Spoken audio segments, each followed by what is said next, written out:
you ready?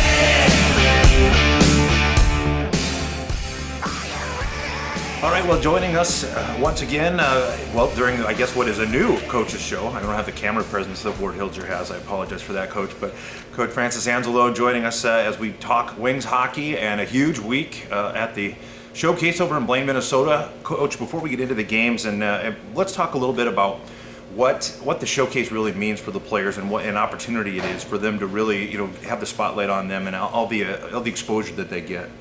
Well, it's an opportunity for the players to showcase their skill sets in an event that is one of a kind. There's nothing quite like the Blaine Showcase. There's tons of scouts from the Division I and Division III college levels. And what's been really impressive over the last few years is how much the National Hockey League has grown its presence at this event. Just about every NHL team was in attendance. It's an opportunity for the National Hockey League scouts to get a look at the draft eligible players. And then you never know who else they might evaluate at this event. Even if the player isn't draft eligible, might be an opportunity for an NHL amateur scout to get somebody on the radar. So it's a great opportunity for the players to showcase what they're about. It is very early on in the season. We take pride in trying to be ready to go in Blaine and make sure we're organized and have a plan in place. The 4 games in Blaine don't make up the 60 games of the regular season, but there's nothing like having a good start, and I'm real proud to say that in the 3 years I've been in Aberdeen, we've been fortunate to go a combined 9-3. So there's nothing like getting off on the right foot. We feel we've done that. Some players got noticed. Great stuff. Now we move forward. We get better every day. Absolutely. Well, 3-1, as you mentioned, this year's showcase, and some real gritty games, especially the final 2, where it just really seemed like the guys' determination really kind of shined. What are probably the top 3 things the positives that you can take away from those 4 matchups? I know obviously each game is different and presents different challenges, but is there anything, a couple of things as a whole that you were proud of the boys in particular for? Yeah, I was proud of how we bounced back after that Fairbanks game. They consistently have one of the top programs in the league, and I think I said to you in our radio interview before Game 2 against Kenai River that I thought the loss to Fairbanks gave us an opportunity to present tons of things we can learn from, and from that standpoint there were a lot of positives. So if I had to boil it down to 3 things, I was most impressed with 1, our goaltending. I thought our goalies gave us a great chance to win every single night. I thought our defensive zone coverage, our play below our blue line was real good, and I just thought grease, grit, whatever you want to call it, was very good from our young group that features a lot of first-year players in games 2, 3, and 4. You have to find ways to compete and be successful at this event. And just like in our league and our regular season games here at the Odie or wherever we are in the Central Division, sometimes it's not pretty. And when you have a lot of first-year players, it often takes the group time to learn how they need to play to be successful in this league, which is a man's league. I thought we took a lot of strides and did a lot of good things in games 2, 3, and 4 in particular in that area. Mm-hmm. Well, and it was interesting because I was really impressed with the level of determination that and there's certain guys in that final game. We talked about it with Coach Gratton and Coach Gordy Brown as well in between periods that everybody was tired. You could tell both teams were just exhausted, and when Tucker DeYoung goes down and really just kind of forced his will and got that dirty kind of goal down there, a real greasy goal. It was kind of a turning point. You could just tell that the guys got a little more fire under them. And then of course Ryan Cook wins it on the breakaway in overtime. That was an excellent win, and it was there was a couple pictures floating around that I've seen where the guys just all converged in the corner, and they were just smiles. It really just says it all. So I thought that was a really huge win for the boys too. So very cool. Flip side, are there anything, and again, very early on in the season, obviously, and you've got different lineups working together and so on. Is there anything that as a whole that maybe you that are areas of concern or areas that you feel like you'd like to maybe focus on a little bit and work on a little more?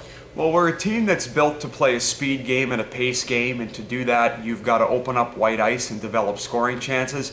Obviously, we didn't score as many as maybe we would have liked, but this event is hard. There's games going on all day at the Schwann Super Rink. The ice conditions are less than optimal. The body is less than optimal. I was proud how we held up. So I'd like to say that we really want to make sure we're generating scoring chances and we're getting shots on goal and we're pushing the puck up the rink. Those are areas of emphasis for us this week as we get ready for the Magicians. But by the same time, you're dealt less than optimal cards in Blaine, because it will never play 4 games in 4 days again. We'll never play that much hockey over that little span of time. And I just, not to flip your question around, but I just was really proud of how we kept pushing, we kept fighting, we found a way, we managed the puck better, we learned a ton from that Fairbanks game. And even though we didn't score a lot, we found a way to defend, we found a way to get the puck deep, we found a way to block shots and do the things that when it's going well for us here in Aberdeen, we're usually doing those things. We're built to get more shots, to generate more chances and hopefully score more goals. And even though we didn't do a ton of that in Blaine, we found a way to do some other things that maybe, to be quite honest, I didn't think we'd catch on so quickly. So lots of positives from Blaine, ready to get after it here this week and have a good showing in Richfield. Well, and it is interesting because, as you mentioned, with the very strange circumstances, or the unique circumstances anyway, that are the showcase, or that makes up the showcase, it is difficult, I suppose, to take away things that you need to work on, because it's such a different kind of venue, a different situation. You mentioned earlier the goaltenders, and both of them played very well. Gavin with a shutout, and Peter Tomei doing a great job as well. Early on in that Fairbanks game, Gavin wasn't seeing the puck real well, wasn't feeling it. You end up taking him out of the game in place of Peter Tomei. And as a former goaltender too, and that's got to be a tough decision. At what point do you just say, it's not Gavin's day today, or how does that walk us through that process? Well, actually, it was an easy decision because it had nothing to do with Gavin. It had everything to do with Peter Tomei, and it had everything to do with our team and wanting to change momentum. That's really the reason why I did it.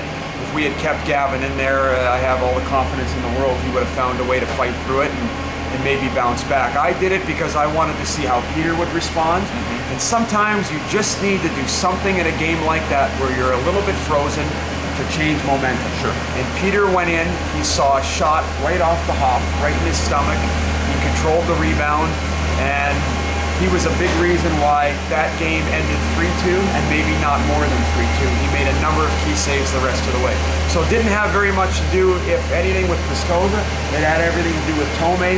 It had everything to do with our team, the rest of the game. We're just trying to flip momentum, do something to spark the guys and get the puck going our way. And we were able to tie it at 2, and we were able to make a bit of a game out of it. 2 quick goals, that was a fun one for sure. And again, just something that I know that some people that aren't as hockey educated as you are, something that maybe people wondered about, I thought might be an interesting point. But it is, a little spark for sure, as you mentioned. I run the risk of being told to talk to the trainer here, but how's the overall health of the team? The overall health of the team is pretty good. Not a lot of soreness or injuries or anything like that. I don't think anybody that went to Blaine and competed in Blaine has had any setbacks since we've gotten home. We decided on Monday not to practice. We just worked out in the weight room just so that we have our energy. The 4 games in 4 days, that's a lot. And we had to play really hard in the 4 games. So I have no problem giving our guys a day off the ice if they give us the effort that they gave. And we still got a lot accomplished in the weight room. We had a really good strength day and let the guys focus on their bodies. So back at it, trying to have a good week on the ice, but we're healthy. It's all good. Nothing new to report from our few days in Blaine. Good to hear, for sure.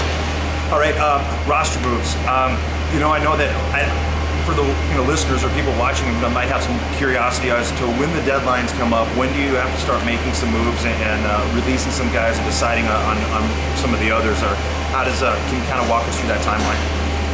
Well, on October 1st, we have to have our roster down to 23 players. That does not mean that you can only keep 23 players in your respective town or around your respective team.